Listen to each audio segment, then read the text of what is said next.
Тэр өв сайхан нутагтан амин хайртай хүүн билээ. Төр дэвиз ангидсан алсын хараатай түшээ билээ. Тэр аавын мөрөтэй нутгийнхаа уул харихандаа сүслэж залбирдаг Монгол. Адун чимээтэй талынхаа уртын дунд уярч хайлдаг Монгол. Соён бүний хос загас нар зөвөрийг хэн ерөөлд шүтсэн Монгол. Солонго татсан тэнгэртэн хиймран сүлдэлсэн түшээ Монгол. Тэр ардынхаа захиасыг амин тангаргаа гэж дээдэлсэн ардын намын галмансан төрийн хар хүн.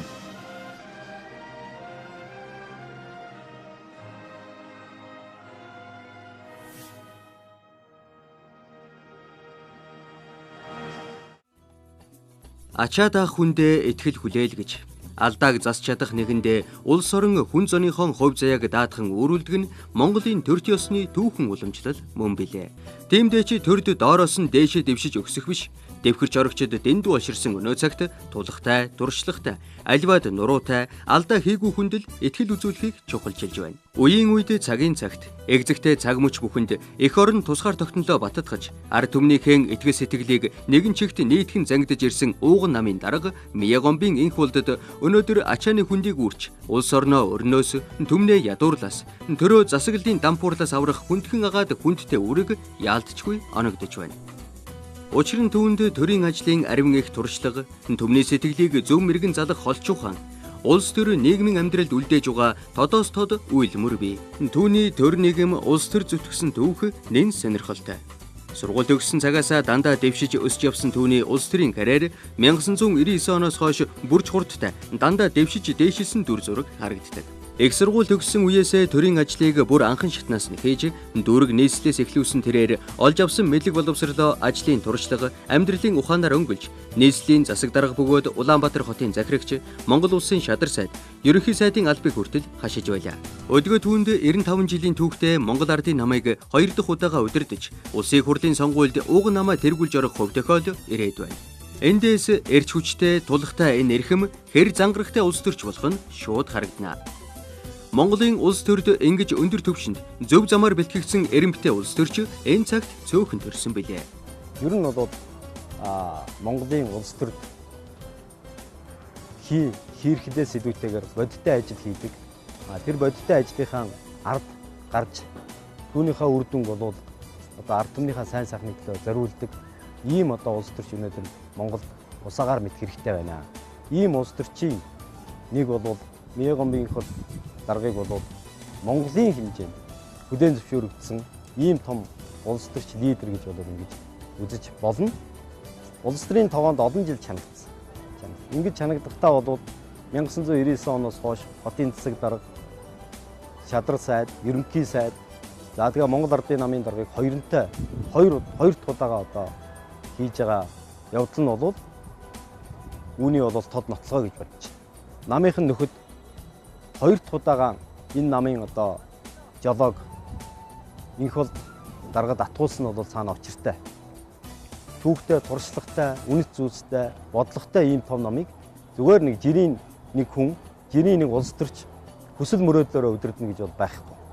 Энийг бол бодлоготой, зарчимтай, зангарахтай улс төрчид авч явдаг ийм л том нам. Энэ намын хүүхд түүхэн ийм байж ирсэн. Тийм учраас энх бол даргын хувьд бол хүлээн зөвшөөрөгдсөн улс төрч гэж боддог. Улс төрчийн ур чадвар, аж ахуйн ажлын цөлөх ухааны аль аль нь энхүлд даргад бий. Тэр удирдлагын дорой байгаа хүмүүсийг зангидж нэг чигт чиглүүлж чаддаг онцгой авьяастай. Өхрийн бөөр шиг алаг олон намын дарга багтсан үндэсний эв нэгдлийн засгийн газрыг тэргүүлж байхдаа тэр яаж тэгж нэг зорилготой болгож нийтхэн удирдах чадаж байваа гэдэг асуулт өнөөдөр улам тодорч байна. Тулгын 3 чулуу шиг байна гэж төмөндөө амласан эрх баригчид хэрүүлийн тулан болж, амин хувийн эрх ашгаа уртил болгож увайгуутаж, ард түмний эрх ашгийг уландаа гიშгэн хийрхэх мунхаг удирдагчдын үнэн төрх ил харагдах болсон энэ цагт тэд түүний хаанч хүрэхгүй болох нь улам бүр тодорхой боллоо.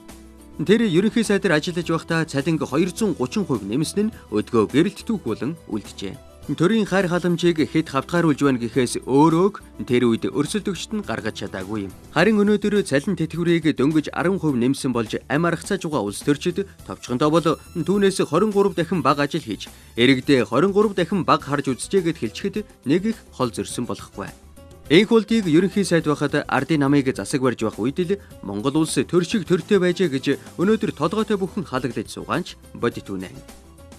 Энх улд хотын дарга байхдаа нийслэлийн онцгой комиссийг, шадар сайд байхдаа улсын онцгой комиссийг тэргүүлэн ажиллаж, гал түмэр, үер ус, гоц халдварт өвчин, ган зуд, байгалийн гамшигт үзэгдэл, эрсдэл аюулаас эрдэнэт хүний амнаас эд хөрөнгийг авран хамгаалах ажлыг гарамгаа зохион байгуулж ирснийг бултаараа мэднэ. Зүгээр нэг үүрэг чиглэл өгөөд суух биш, гамшигын голомтонд өөрийн биеэр очиж ажиллан асуудлыг цаг алдалгүй шуурхай шийдвэрлэдэг түүний төрлөх чанар олон хүний амь насыг аврах, гамшигын эрсдлийг бууруулахад чухал нөлөө үзүүлж байлаа.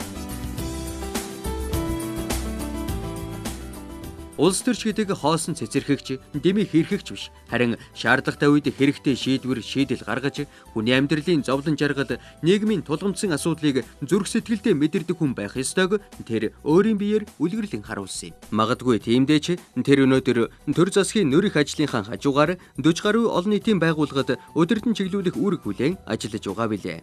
Энх улд хотын дарга байхдаа ч, ерөнхий сайдаар ажиллахдаа ч, шадар сайдын албыг хашихтаа ч үндэснийх баяр наадмыг зохион байгуулах комиссийг удирдах олон түмний сэтгэлд мөнхөрсөн олон сайхан наадмын бэлтгэлийг хангуулж гардан удирдсан. Жилдээ нэг л болдог дэлхийд ганцхан Монгол наадмыг үлдэх дурсамжтай, өнгөтэй жавхаатай болгох гэж хичээж түүндээж хүрч чадсан. Тэр их ажлынхаа хажуугаар Монголын морин спорт уяачдын холбооны ерөнхийлөгчийн нэр төртэй хэрнээ нэн хариуцлагатай албыг хашдаг.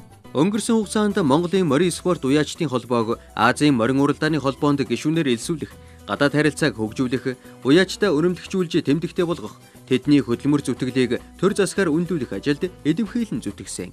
Монголын морин спорт уяачдын холбоо өнгөрсөн жилүүдэд Монголын хурдан морины уралдааны хөгжлийн бодлогыг тодорхойлж, Монгол улсын өнцөг улам бүрт ажиллаж амьдарч байгаа гишүүд уяачдынхаа хөдөлмөрийг өмнөлөх үнэлэмжийг дээшлүүлэх, Монголын үндэсний их соёл, үндэсний хурдан морины уралдааныг уламжлуулан хойч үедээ үлдээх чиглэлээр олон ажлыг шат дараатай хэрэгжүүлж ирсэн.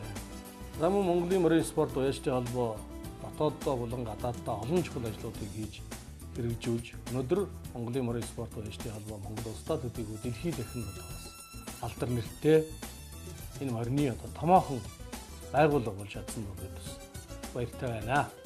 Морины соёлыг түгээн дэлгэрүүлж Монгол уламжлалыг түүчээлэн авч явах энэ ажлынхаа хүрээнд салбар хороодын ажлыг эдвэхжүүлж улс бүсийн чанартай томоохон уралдаануудыг засгийн газрын тогтоолоор зохион байгуулдаг болж цэгцэлсэн түүхтэй. Хүүхэдгүй морийг тав ухрааж барих, Монгол морь, эрлиз мордыг тусад нь уралдуулах гэд олон чухал ажлыг тэр сэдсэн. Түүнчлэн Морьтой Монголын түүхэнд тод томруунаар бичигдэн үлдсэн Хүй мандлын дэнжид Монгол морь 3000 хурдан морины уралдаан, Төм морьтны жагсаалыг амжилттай зохион байгуулж 4249 хурдан морь уралдаж 11125 морьтон жагсан Генесийн дээд амжилтын номонд бүртгүүлсэн удаатай.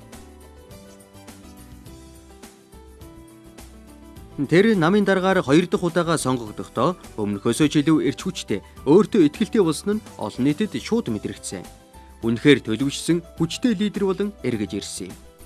Хэнээгч цаашаа түлхтгүй, хизээч хамт яваа нөхрөө замын дунд гээдгүй эр хүний ноён нуруу улс төрчийн бөөр сүртэй эрхэм чанар түүнд бий.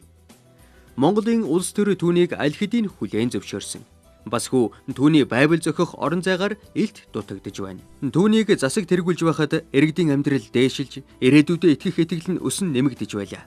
Улсын сан хөмрөг аривжиж, улс төрийн хэрүүл маргаан намжиж байлаа. Гадаад ертөнцч Монгол улсыг өөр нүдээр харж, хамтран түншилж, харилцан ашигтай хамтын ажиллагааг бодиттой хөгжүүлж байлаа. Гаднаас $1 зээл аваагүй, өр тавиагүй хэрнээ улсаа хөгжүүлж, төрөө эмхэлж, иргэдээ тэтгэж болдгийг харуулж чадаж байлаа. Энх улд ерөнхий сайд байхдаа 2006-аас 2007 онд Олимп хөгжил санг үүсгэн байгуулсан. Засгийн газрын шийдвэрээр тамирчдын зардлыг 10 дахин нэмэгдүүлж, цалинг нь 7 дахин нэмсэн. Ингэж тамирчдын нийгмийн асуудлыг анхаарснаар 2008 оны Бээжингийн Олимпиос монголчуудын бүхэл бүтэн 44 жил хүлээсэн Олимпийн хос авраг төрж, агуу тамирчид маань Олимпийн алтан мөнгөн медалийг эхэрлүүлсэн түүхтэй. Одоогоос яг 8 жилийн өмнөх 8 дугаар сарын 14-ний тэрхүү гэрэлт өдөр Монгол улс Олимпийн аврагтай болсон дэлхийн 92 дахь орн болж Монгол үндэснээрээ Монгол цусаараа бахархах уухай улс даяар давлан шаагаж байлаа. Эвийн хүчийг олондоо эргүүлэн бэлэглэж, итгэлийн галыг дахин сэргэ мандуулсан энэ түүхтүүл явдалд энхолд даргын оруулсан гавья даанчих гэдгийг Монголын шигшээ багийн тамирчид, багш дасгалжуулагчид дуу нэгтээ хүлээн зөвшөөрдөг юм билээ.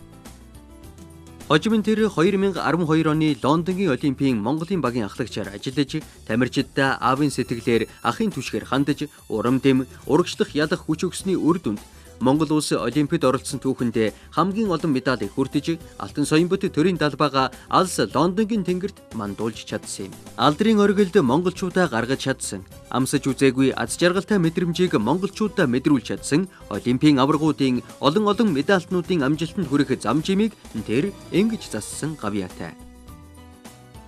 Манай энхол дахол өөрөө маш их спортыг дэмждэг, Олимпийн төрлийн спортыг ялангуяа маш их дэмжиж одоо ажилладаг.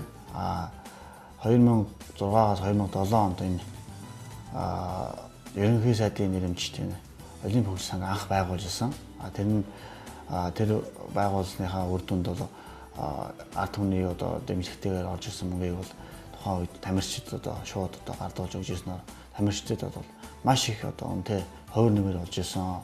Энд бол манай үеийн тамирчид бол энхол дахад бол маш их баярлж явдаг. Ингэснээр монголчууд бид 44 жил хүлээсэн анхны Олимпийн алтан медалийг 2008 онд авч чадсан. Нөгөө төвөөр 2012 оны Лондонгийн Олимпийн багийн ахлагч хийж улс орноо хөлөөлж явж ирсэн.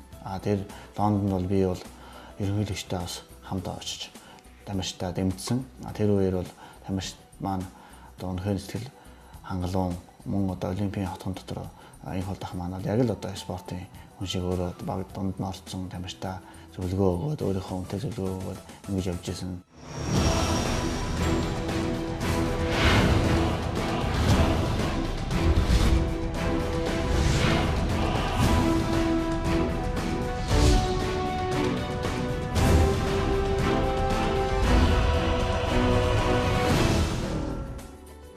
Энэ онд хүн төрөлхтний эв нэгдлийн их наадам Риогийн Олимп болно. Басгүй улс төрийн уралдаа наадамч гэж хэлж болох улсын хурлын сонгуультай. Риогийн тэнгэрт Монголын далбаа мандаж, Монгол төрийн дуулал эгшиглэхийг сэтгэл догтлон хүлээж суугаашгэ 3 сая Монголын заяаг гундаахгүй авч явах итгэлийн түлхүүрийг эргэж сонгогчд энхүүлдийн тэргүүлсэн Монгол ардын намд гардуулах нь гарцаагүй. Улс төрийн наадамд түүний тэргүүлсэн нам өнгөлж, улсаа өрөөс эрэгдээ ядуурлаас аврах нь эргэлзээгүй.